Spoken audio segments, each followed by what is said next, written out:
All right, so here's the example continued from the previous class where we had done the design of this shaft. That would be problem 721 from the 10th and earlier editions of Shigley. Now problem 722 asks us to evaluate the deflection. I wanted to evaluate the deflection everywhere, and also with our new shaft design, right? So we designed a shaft, a step shaft, but we needed to get an average diameter. So I don't know if I ever actually covered that, but here is an example of a way that I set it up. I set up a spreadsheet to do it, and I have a separate video where I have done all of the, well, I should actually have shown this maybe in this, I don't know. Here is for the full spreadsheet that I made that would correspond with that previous example from the last class. And what I had done here on the left-hand side that I didn't do in that case, what I did was similar to this spot right here. That's in that previous video where I went through and I tried to get decide, chose what the diameters were going to be. But over here, I've actually done some of the statics. I even have the reactions. I got rid of this little piece, but here's some of the material properties. So I did it all over here in one piece, and then I did this as a separate thing. And there are some differences here. For one thing, I'm able to actually get the actual moments from each of these, and I've even plotted out a moment diagram over on the right-hand side. I'm not saying that you should do that yourself, but I think it was kind of helpful and useful to me as I was trying to organize my stuff. But as a separate thing, right here, I made I don't know if this is a great example of what to do, but I made a table based on locations and the diameters that I chose. And now I got the volume, so I was able to get the total volume. These are pretty small numbers here. Let's see, make them there. Okay. So I got the total volume and was able to multiply by the density of steel, which I'm using 7,700 kilograms per cubic meter, and I'm able to get with the total mass. But I'm also able to take this volume, and if I take like the square root of it, and work backwards from the diameter and divide by the length, divide the volume by the length, and you'll get the average area. Now from the average area, you're able to get what the average diameter is, and so this one showed it to be 110 right there, right? I'm kind of surprised it came out to so exact of a thing, but anyway, neither here nor there. What I have done, and what you will see in another video, is I have the average. I had 0.126, so I'm not sure what I made differently in the one that you're seeing right there. But the average came out to 0.126, so that's the values I'm going to use. And in that video, you will see that I create the deflections in different planes. But right now, I'm just going to do it by hand instead, right? So here is like the setup for that Excel, but instead, I want to try to apply the things, and I'm only going to do the XY plane for the hand calculations, and I'm not even going to do them for every place in the slope because it would make the video way too long. But we want to demonstrate how we would find the deflections, right, from superposition. So in the XY plane, right, I have this scenario right here where I have this force, and here's my reactions, right? So this is the XY plane. And the force is based on the problem right here. You'll see that we got 3,762 is happening downwards at A, and 9,640 is happening downwards at B. So I'll write those out there. We got 3,762 newtons, and this is 9,640 newtons. And the distances right here are 0.4. Come on, focus. 0.4. Doesn't like it. Why are you doing like that? Okay, now I just hit it to the perfectly wrong time. 0.4, 0.35, and 0.3. You'll eventually focus, won't you? Give some of the focus on. All right. So 0.4, 0.35, and 0.3. And we know we're going to have this deflection. All right. So we want to find the deflection here and the deflection here. This is A, B, I guess it's O and C, I think, according to their thing. So this deflection, we'll call that YA, and we'll call this YB. First thing we want to do is get the deflection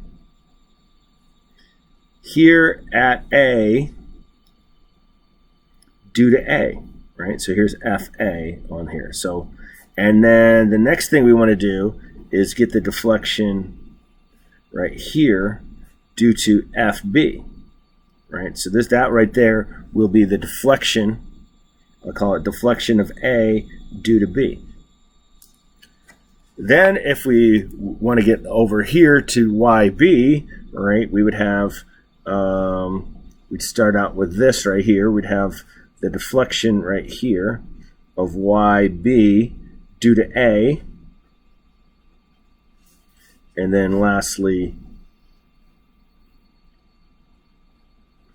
we'd have the deflection at B due to B, right? And so these two get added together to make this one. And these two get added together to make this. And one of our biggest obstacles, as I alluded to either in this video or the last one, is the fact that the equation we're going to use has different, it's laid out, well, it's this equation, these two equations right here. And they have different parameters, and we have to, for each time we calculate, we almost have to do like a reset for which one is little a and which one's b. We have to be very careful and think our way through the thing. It can be a little confusing. Which will be for the four calculations I just described that we're going to have to do. Most of them, it turns out, we could actually use this equation, which is kind of nice. I think it's only one of the scenarios where we actually have to use this equation, right? So let's get to it. I think I'll start with a fresh sheet of paper right here. Running out of paper. I'll write on the back of some stuff if I do. All right, so first off, we want to get YA due to A, right? And the equation, we should probably write it out somewhere and then just refer back to it so I don't have to write it down every time.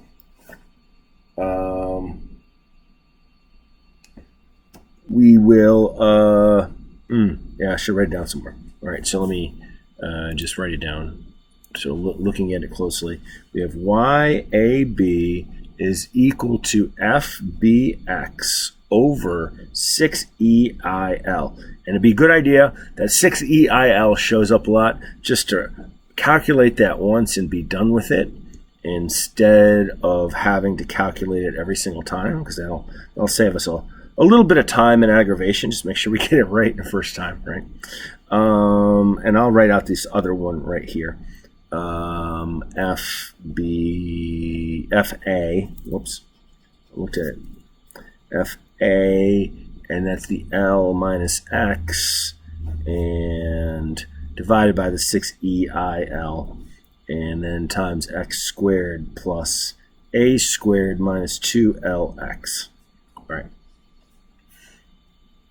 So I've written that right here, and maybe underneath it I should keep in mind what all these things are, right? There's the F, here's A, here's B, here's our right there. And of course, and this is A, B, and C, right? And so all these A, B's, and C's refer to this. Remember though, but now we're going AA, I'm referring to our situation. So we start out, maybe I want to write out, and I know I did it somewhere, so let me do it. Let me find it. I foolishly kept writing it in the 6EIL, right? So that's just going to be 6 times E is going to be 200 E9, right? Because it's 200 gigapascals for steel. Pretty close to that. And I already have it up here above is 1 point. I want to get another sig fig in there. 1.237 E minus 5 is the moment of inertia if we assume a constant diameter, which we're gonna. And then, even though it's a step shaft, it's difficult to calculate a step shaft deflection. So we're going to assume a constant diameter that's the average diameter. It's going to give us in the ballpark of what we want to get. And then the last is the length is 1.05, right? And then, so all of that together got a grand total 1.556 E7, and I'm not giving it units because I don't figure out what the units were onto the thing. I probably could, but it doesn't matter. All right, so I'm gonna apply this to this first situation right here. So I have to like maybe over to the side say, well, what force am I looking at? I'm looking at the force of A. So my F is going to be from this scenario 3762 newtons. And for this situation, my A, which isn't actually needed for this the equation we're about to use, is going to be 0.4, right? As I'm looking down here, if I'm looking at this scenario right here, A is that distance. B is going to be 0.65, and that's the one I'm actually going to use. And the location I'm going to study is X is equal to 0.4 in that case, right? So I start applying this equation to the thing, and I get 3762, 6EIL, which is 1.556 E7, and now I want X squared, which is 0.4. I want B squared, which is 0.65 squared, and then minus 1.05 squared.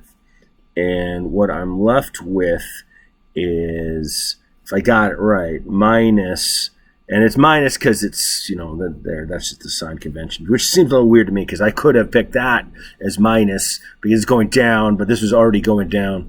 Let's just not worry about it. The minus signs should be able to take care of themselves. That you should be able to like observe whether the thing is minus or not. Maybe it's not always true because we could have the like a zigzag looking kind of arrangement. Anyway, with our forces, one force going up and one force going down, so the thing can look like a snake. So you want to be a little careful with that. Okay, so all right, here's our first deflection. Now we want to get the deflection at A due to B. Right, so we almost have to do a reset on here, right? So in this case, so we want the deflection right in here. So we don't actually have to use this equation. We could just use this equation, and as if the force is like over here, right? Has been moved over to the side because we're just going to use we're going to set the X equal to the location where we want to find the thing, which is like right there. So for this, the force is going to be the force of B, which is 9640 newtons. And then A, which we don't even need, is actually going to be 0.75. B, however, is 0.3, See, it's changed, 0.3 right there. And then x is still 0.4. So we plug all these guys back in here. And 3762. Oh, I left out up here. I accidentally. Someone will tell me. I left out a point, and I also left out the x. Right, so that was bad. My brain jumped to the denominator, but all of that did belong right up here. So sorry if you caught on to that. Good for you. Sorry about my brain just jumping ahead. So here's our b, and here's our x, 0.4. So you could see the difference between these two calculations right there. And that's all divided by that all this grouping stuff like up there. And then now we have x squared 0.4 squared, b squared, which is now 0.3 squared, and then still that 1.05 squared for the length. And if I do all of that, and I got all the things input correctly, 6.327 e minus 5 meters. And now what I want to do is I want to find the deflection at A, which is the deflection of A due to A plus the deflection A due to B. So I add these two together and I get a negative 6.327 e minus 5 meters. Which, nope, that's what I just got right there. Can't copy numbers down apparently. 9.589 e minus 5 meters. And if we go back to at least the 10th edition, right? So one of these, yeah, they gave us for the amount of deflection we were allowed to have, but they gave it in inches. They also told us about the gears with this is called diametral pitch, which we'll learn about in like chapter 13 of Shigley later on. But it's just a way to categorize, and it's an important dimension to categorize, not dimension, but variable. Right? It's teeth per inch. Kind of tells you how. Yeah, you divide the number of teeth by that, and it'll give you the diameter. Right, so the divide, if it was 20 teeth and it was a pitch of 10 teeth per inch, you divide that 20 teeth by 10 teeth per inch and you get 2 inches. That would be the pitch diameter, really the main kind of virtual diameter of the gear. But anyway, but for different, it's also how coarse of the teeth are. So a higher pitch means a lot more teeth. A lower pitch means a lot fewer teeth. For a given size, right? And so, like a higher pitch has less tolerance, right? So it's a good idea to change this into inches for our purposes. And my conversion, I got, well, I call it negative still, but it doesn't matter. 0.00378 inches. So you compare that right there, and so this would actually be too much deflection. Due to this gear right here, right? If it was in the higher range is right here. This is the limit. So if you had a pitch that's 20 or larger, which is a pretty large pitch actually, and 50, which is very large pitch, this would not be acceptable, right? So that's one thing we'd have to look at. Now I've also done it for in the XY plane, right? I had to do this again, right? So now because I had to do for this one. And this one, right? So B due to A, and then B due to B, right? So this one, we can actually, once again, use this equation. But for this guy, we need this equation right here, right? Because on this case, the deflection is to the other side of this force. Now we could flip the whole thing around if we wanted to, but that might just be even more confusion than would be worthwhile, and just depend which one we decide to call A and B. But that would be the thing to do. And just to save some time in this video here, here's where I have plugged those numbers in, and like I said, I recalculated those every single time. And so I get a deflection here and a deflection here, right? So you can see in this one, I have used that longer version of the equation, not longer version equation, but the version equation where I have the L minus X right here, right? So you get L minus X, and I had to use that in order to get this deflection. And then once again, I can use, I didn't need to, for this other scenario right here, I could go ahead and use this. So I ended up getting, here's the deflection that I get, and once again, this is sort of like in the range.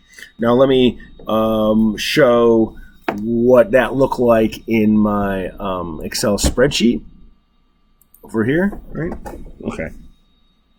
So what I did in Excel was to graph this for a bunch of different positions and then input those equations with all this stuff up above right in here, and that's documented in another video, and I want you to do this as well.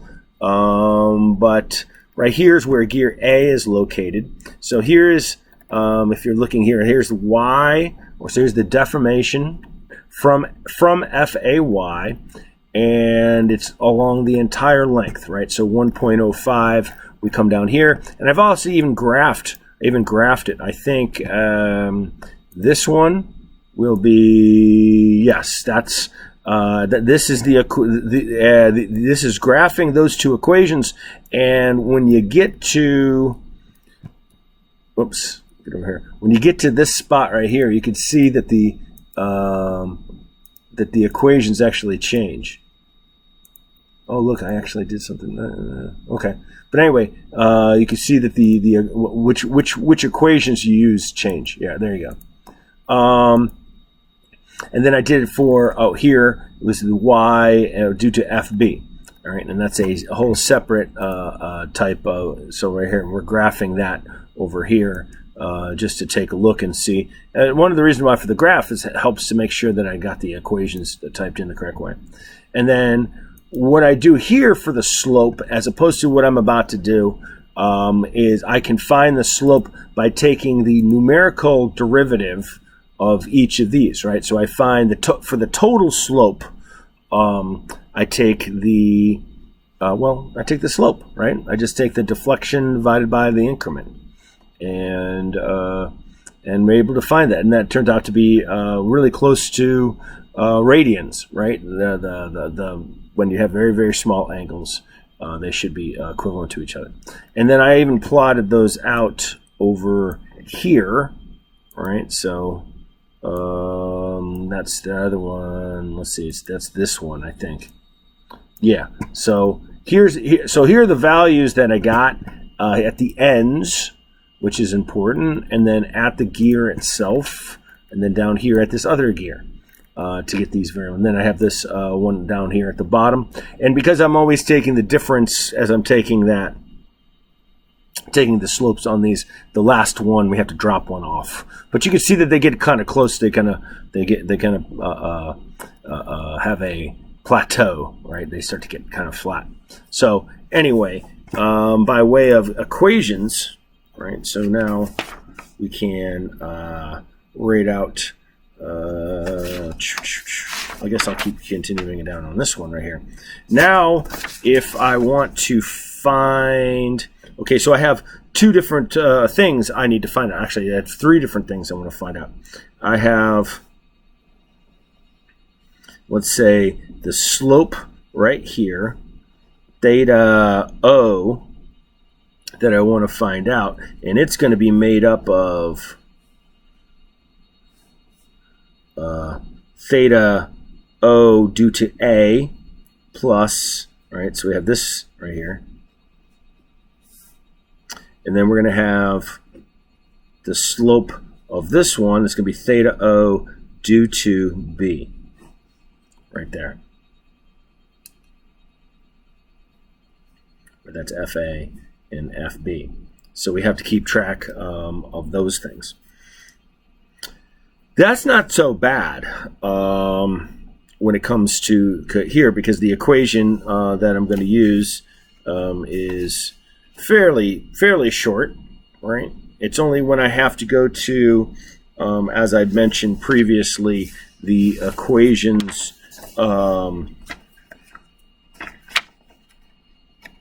Yeah, so like this equation right in here, right, which is the generic equation. Right? So here's the general equation, and here's the equation that's specific to the end at x equals 0. But I'm going to need to use this one or the other one, right? The other one that I showed, because I was too lazy to write it all the way out in the previous video. But I think somewhere I have it written down now. Losing that piece of paper. Losing my mind. I don't know what I do with it.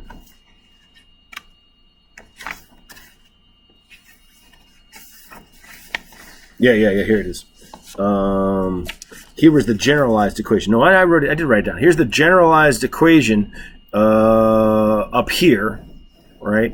That I would need to find, because so first I have to do the end conditions, and then I also want to do, if I want to get the slope, let's say right here, I need to have the slope right there due to this guy, plus the slope right there due to this guy, right? So this would be theta A, this would be theta A due to A, and then this would be theta A due to B. So I guess I could run through the numbers. Let's do this one first. And we could also compare it to the Excel. It's not great, right? And I don't know if what exactly is going on with my Excel, why it's not. I expected it to be close, but this is just another demonstration of superposition. So basing it on this guy right up above, I go theta O due to A, and remember the equation is FB over 6EIL, B squared minus L squared, right? So in our first situation here, F is going to be that 3,762 newtons, right? And A, right, that A is going to be equal to 0.4, and therefore B is going to be equal to 0.65, which is really what I need. And I don't need X, right, because we're just doing the end condition right at the end here. I still have this guy. I could just write down him again. Like I said, we could save a lot of time by not having to recalculate that every time. So here, and I need B, I forgot B again, 0.65, and divided by 1.556 E7, and then the B squared is 0.65 squared minus the L squared, which is 1.05 squared, and what we're left with is negative 1.067 E minus 4 radians. And then we don't need to use separate equations for the end conditions. I'm pretty sure that's true, because they didn't really care about what position along the thing it was. They were just, putting in values for the, to find the end condition. So the theta O due to at O due to B is just going to be all those same things, but we're going to have the F is going to be 9,640 newtons, and A is going to be the 0.75, B is going to be the 0.3. So putting those in, 9640, B is 0.3, and we have all of this 1.556 E7, and then B squared, 0.3 squared, minus 1.05 squared. We end up with negative 1.825 e minus 4 radians. So our theta at O is theta O due to A plus theta O due to B. And I end up with negative 2.892 e to the minus 4, I believe, radians. Yep. And I don't know how well that is. Right? I don't think that's great compared to my Excel. But let me see. Right in here. So that should be this guy right there. So that's not too terribly bad. Now, my positives and my negatives, they didn't come out correctly because I put the forces as negatives. Mostly because I needed the FBZ is actually in a different direction than all the others, so I could have made that one negative, but I just went ahead and kept the sign conventions from the planes to the thing, so that's why this one turns out to be positive.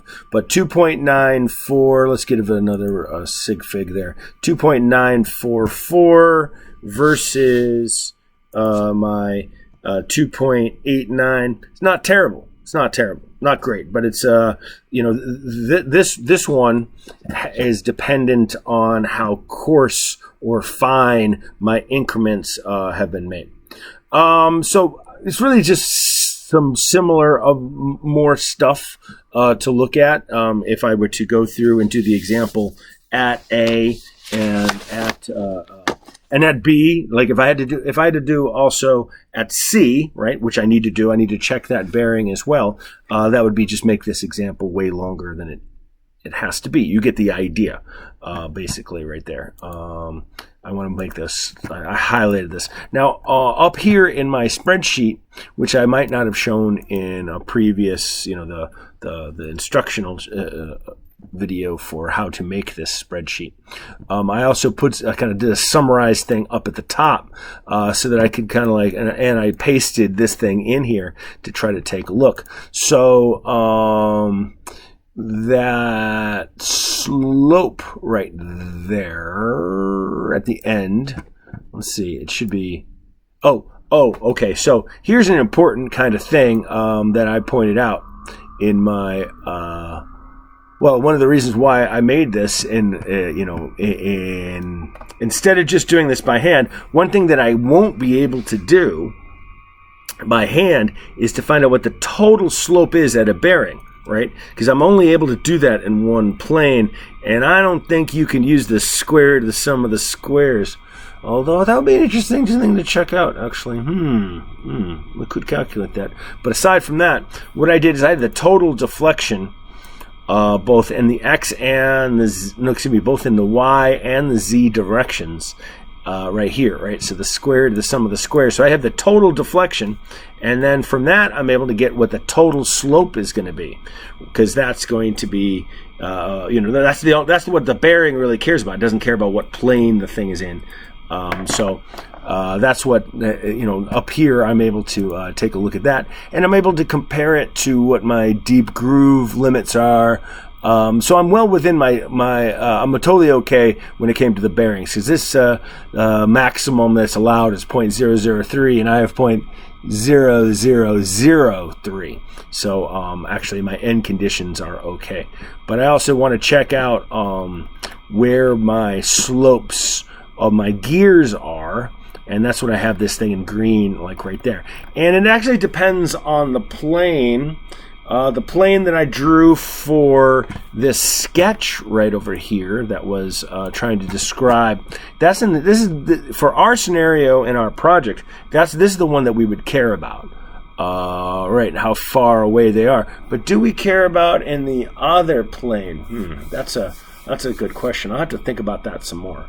When you're not, that would be like in this case, we're looking from the side. If we're looking now down at the top, and we get a slope and moving the thing, yeah, I think it would care about that too. So we might want to check. We want to check out the slope in both planes, and stay within that limit. But anyway, that's the concepts behind the deflection analysis and the example that I have that I've using for both this last class and this class right here, which is problem 722. There you go.